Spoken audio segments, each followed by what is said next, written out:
Assalamualaikum warahmatullahi wabarakatuh. Sahabat dimanapun Anda berada, semoga tetap sehat walafiat. Senang rasanya Pak Ika bisa kembali hadir menyapa Anda di program Kalam, kajian Islam spesial bulan suci Ramadan dengan tema Tingkatkan Ibadah Ramadan di Era Digital. Dalam era digital yang terus berkembang semakin pesat, penggunaan teknologi menjadi hal yang tak pernah terpisahkan dari kehidupan kita sehari-hari, termasuk dalam menjalankan ibadah Ramadan. Meskipun teknologi membawa kemudahan dan keuntungan, namun juga membawa tantangan baru terhadap diri kita untuk meningkatkan kualitas ibadah dan motivasi spiritual kita. Sangat penting bagi kita untuk mengeksplorasi cara-cara meningkatkan kualitas ibadah di tengah arus informasi dan distraksi digital yang begitu kuat. Lalu, bagaimana cara mengoptimalkan teknologi untuk meningkatkan kualitas ibadah kita, serta bagaimana cara menghilangkan dan meminimalkan pengaruh teknologi terhadap ibadah kita. Untuk itu, telah hadir narasumber yang merupakan dosen program studi ilmu Al-Quran dan Tafsir Sekolah Tinggi Agama Islam Negeri Majene, yakni Ustaz Firman Rashid LCMAG, yang akan menemani kita diskusi terkait dengan tema kita pada kesempatan kali ini. Assalamualaikum warahmatullahi wabarakatuh, Ustaz. Waalaikumsalam warahmatullahi wabarakatuh. Bagaimana kabarnya, Ustaz? Alhamdulillah, bi khair. Ya, Alhamdulillah. Alhamdulillah, Ustadz, kita masih sempat dipertemukan di program kajian Islam spesial bulan suci Ramadan tahun ini. Pada bulan suci Ramadan tahun lalu kita juga sempat berdiskusi terkait dengan Ramadan sebagai bulan tarbiyah, Ustadz. Ya, nah, pada kesempatan kali ini kita akan mengulas terkait dengan bagaimana meningkatkan ibadah Ramadan di era digital. Langsung saja, Ustadz, bagaimana menurut Ustadz terkait dengan keberadaan teknologi saat ini? Apakah sudah beriringan dengan peningkatan kualitas dan kuantitas ibadah seseorang atau malah sebaliknya? Oke, sebelum jawab, bismillahirrahmanirrahim. Alhamdulillahirabbil alamin. Alhamdulillahilladzi ja'ala syahrul Ramadan syahrus siyam wa anzala fihi al-Qur'an hudan lin-nasi wa bayyinatin minal huda wal furqan. Wassalatu wassalamu ala asyrafil anbiya'i wal mursalin Sayyidina Muhammadin wa ala alihi wa sahbihi ajma'in, amma ba'd. Oke, sebelumnya terima kasih ya untuk tim Kalam kembali menghadirkan kami dalam programnya, merupakan sebuah kehormatan. Kalau tahun lalu kita bicara tentang Ramadan sebagai syahrut tarbiyah atau bulan pendidikan. Nah, kali ini bicara tentang teknologi ya, dan peningkatan kualitas ibadah. Sebelumnya mungkin kita perlu tahu teknologi itu apa ya. Sebenarnya teknologi itu sangat luas, yang mungkin secara sederhana bisa kita maknai adalah segala sesuatu yang diciptakan untuk memudahkan manusia. Ya.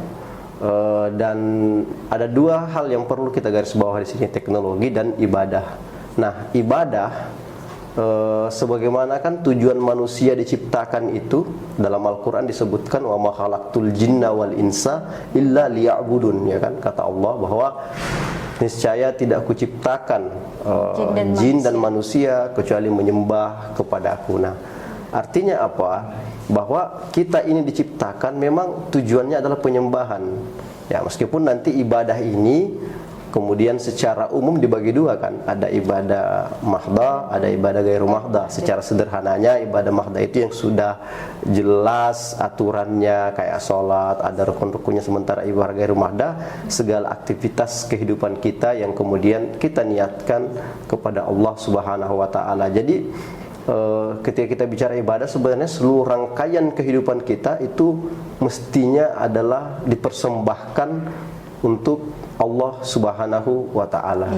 Ya, kayak gitu. Dan ketika bicara teknologi, bagaimana sih peran teknologi? Kalau kita bicara secara umum dulu, ya tentu sangat berperan luas, ya, dan luas. Ya, coba bayangkan dulu itu kan belum ada mic, belum ada mikrofon. Bayangkan susahnya itu azan menjangkau. Nah, dengan sekarang adanya teknologi, azan itu bisa menjangkau sampai ke pelosok-pelosok, yang kemudian orang tahu, oh sudah waktunya sholat, saatnya kita berangkat. Dengan adanya teknologi sekarang hampir kita bisa pastikan jarak bukan lagi masalah untuk salat jamaah itu. Hampir semua orang punya kendaraan, minimal sepeda, ya kan, atau motor, ya sepeda kan. Nah, jadi dulu misalnya jalan kaki Ya artinya teknologi cukup berperan juga dalam peningkatan kualitas yang dulunya mungkin orang sulit berjamaah, sekarang alhamdulillah dengan adanya teknologi-teknologi itu ya bisa meningkatkan ibadahnya. Meskipun secara kualitas tentu itu sangat abstrak ya, tapi paling tidak itu yang bisa kita katakan. Iya, baik Ustadz. Kan tadi kita membahas terkait dengan teknologi, contohnya mikrofon, Ustadz. Yeah. Kalau berbicara tentang teknologi handphone, bagaimana pendapat Ustadz? Apakah sudah mengarah pada peningkatan kuantitas dan kualitas ibadah seseorang atau malah sebaliknya? Oke, jadi ya memang ya gadget ya. Kalau kita bicara sekarang di era digital dengan teknologi yang semakin canggih, ya sangat luar biasa memang lonjakan teknologi ini, terutama di bidang media komunikasi nih, ya. Nah, bicara handphone, saya sebenarnya mau garis bawahi bahwa teknologi ini sebenarnya dia kalau kita mau bilang apakah dia bisa meningkatkan atau sebaliknya, dua-duanya bisa sebenarnya. Yes. Ya, makanya sebenarnya yang terpenting bukan pada teknologinya, tapi pada usernya atau pemakainya. Ya karena kenapa? Karena hari ini teknologi yang ada, terutama di media sosial digital itu kan sudah banyak sekali aplikasi. Bahkan kita harus bersyukur dan berterima kasih kepada para jenius-jenius, para ilmuwan-ilmuwan Muslim, baik itu terutama di bidang teknologi informasi itu mereka telah menciptakan banyak sekali aplikasi. Saya ambil contoh saja nih, aplikasi pusakanya Kemenaker, Kementerian Agama. Yes. Di sana itu cukup lengkap, mulai dari arah kiblat, Al-Quran, salawatan, ya kan. Kita belum bicara lagi aplikasi-aplikasi yang dibuat atau diprakarsai oleh para ormas-ormas Islam, banyak sekali. Jadi kalau bicara apakah kemudian handphone atau gadget-gadget itu bisa meningkatkan, iya. Kembali lagi usernya, orang yang menggunakan. Iya, penggunanya. Jadi semacam pisau lah. Pisau itu bisa Anda gunakan untuk berbuat kriminal, bisa juga Anda gunakan untuk memotong kue untuk orang dimakan. Ya kayak begitu kira-kira sederhananya. Ya baik Ustadz, berdasarkan disampaikan tadi terkait dengan salah satu teknologi yang dapat mendukung kuantitas dan kualitas ibadah seseorang, yaitu aplikasi Al-Quran digital. Nah bukannya dengan adanya aplikasi itu Ustadz, kita malah tidak fokus dalam menjalankan ibadah. Contohnya kita mengaji menggunakan aplikasi tersebut, tiba-tiba ada notif chat atau handphone masuk, otomatis kita langsung berhenti mengaji dan membalas chat tersebut. Bagaimana itu Ustadz? Ya, oke. Jadi ya kembali lagi sebenarnya tadi sebagai yang saya sampaikan tentang users. Iya. Ya, lagian kalau sekarang kan apalagi kalau smartphone ya semua sudah canggih. Misalnya kan kita bisa manage waktu saja tuh. Saya bicara teknis ya. Ketika misalnya untuk mengaji, kan bisa mungkin notifnya itu di silent dulu atau ada mode jangan ganggu dulu, ya kan, mode pesawat dulu. Jadi sebenarnya balik lagi ke users ya, karena mau Anda mengaji dengan mushaf yang lembaran-lembaran itu ataupun mushaf yang ada di dalam Al-Quran itu, kalau misalnya dari usersnya memang bermasalah atau orangnya ya pasti mau bagaimanapun. Jadi teknologi itu semestinya balik lagi ke usernya, dan saya rasa banyak sekali ya aplikasi-aplikasi. Saya tidak ingin batasi saja pada model Al-Quran itu. Misalnya nih, kalau kita bicara dalam konteks Ramadan, betapa luar biasanya hari ini teknologi itu, dengan terutama di HP itu ya, kalau kita ingin fungsikan. Dulu orang itu kayak sulit lah, mungkin beberapa orang sulit untuk bangun tahajud. Sekarang dengan adanya alarm, ya kan, hampir dipastikan orang dengan memasang itu insya Allah bisa terbangun. Jadi itu pemanfaatan. Nah, kalau yang kembali lagi disampaikan tadi, persoalan memang mungkin ya tingkat distraknya ya untuk mengganggu mungkin ya, apalagi kan pas dilihat muncul itu cukup mengganggu.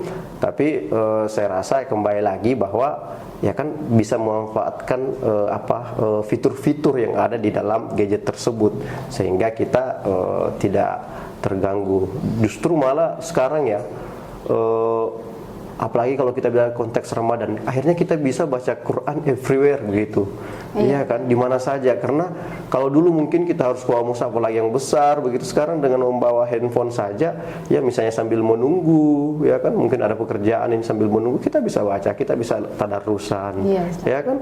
Jadi hampir, apalagi kan bisa sekarang, apalagi anak-anak sekarang ya, atau orang sekarang itu hampir banyak sekali waktunya itu dengan handphone. Nah, mestinya itu diarahkan ke hal positif, ya kan. Jadi kalau dulu kan orang Melayu itu fokus harus di masjid karena pakai mushaf. Sekarang Anda bisa di mana saja, tapi tentu dengan tetap menjaga adab daripada membaca Al-Quran itu sendiri. Iya, jadi inti yang disampaikan Ustadz itu kalau kita menggunakan aplikasi handphone sebagai alat untuk mengaji, itu baiknya HP-nya kita di silent atau di mode pesawat biar lebih fokus dalam beribadah. Ya, langsung saja Ustadz dengan pertanyaan berikutnya, khusus di bulan Ramadan ini apa saja yang bisa dimaksimalkan dengan teknologi dan bagaimana caranya Ustadz? Oke, kalau dengan teknologi ya, kalau banyak sekali sebenarnya aplikasi-aplikasi yang bisa digunakan untuk memaksimalkan ibadah kita. Mungkin kita mulai dengan sekarang atau searching hukum-hukum puasa, ya kan, secara dulu kan orang susah tuh harus ke ustadz bertanya, ya kan. Sekarang dengan genggaman mereka bisa tahu bagaimana apa saja sih yang bisa membatalkan puasa dan apa, belajar ya. Belum lagi sekarang maraknya konten-konten kreator ya, atau video-video edukatif Islami, ya kan, termasuk salah satunya ini kan. Kalau ini jadi mereka bahkan sambil bekerja atau misalnya di rumah, kalau misalnya mungkin lagi sudah capek ya mengaji, mungkin sudah lelah, ya udah sambil mendengarkan ceramah-ceramah, kultum-kultum, itu bisa dilakukan. Jadi banyak sekali sebenarnya. Jadi kalau dikatakan apakah ini menjadi sebuah penghalang? Ya dari kitanya, kembali lagi dari kitanya. Makanya sebenarnya dan yang terpenting adalah pemanfaatan teknologi itu ya untuk meraih ridha Allah Subhanahu wa taala ya. Itu mungkin contoh-contohnya ya, banyak kajian-kajian dan jadi, seterusnya. Tergantung juga dari pemakainya ya, Ustaz. Kan tadi Ustadz menyampaikan bahwa di dalam teknologi itu banyak konten-konten dakwah. Jadi bagaimana cara kita mengetahui apakah konten ini sudah sesuai dengan syariat Islam atau tidak, Ustadz? Karena semakin banyaknya pendapat-pendapat sehingga kita pusing yang mana termasuk syariat Islam, kita bisa lihat dari segi apanya, Ustadz. Oh iya, oke. Jadi kalau bicara banyak konten-konten yang beredar, misalnya sebagai orang awam, kita harus pahami bahwa perbedaan-perbedaan pendapat oleh para dai-dai itu adalah sesuatu hal yang lumrah. Jadi sebenarnya begini, justru dengan perbedaan pendapat itu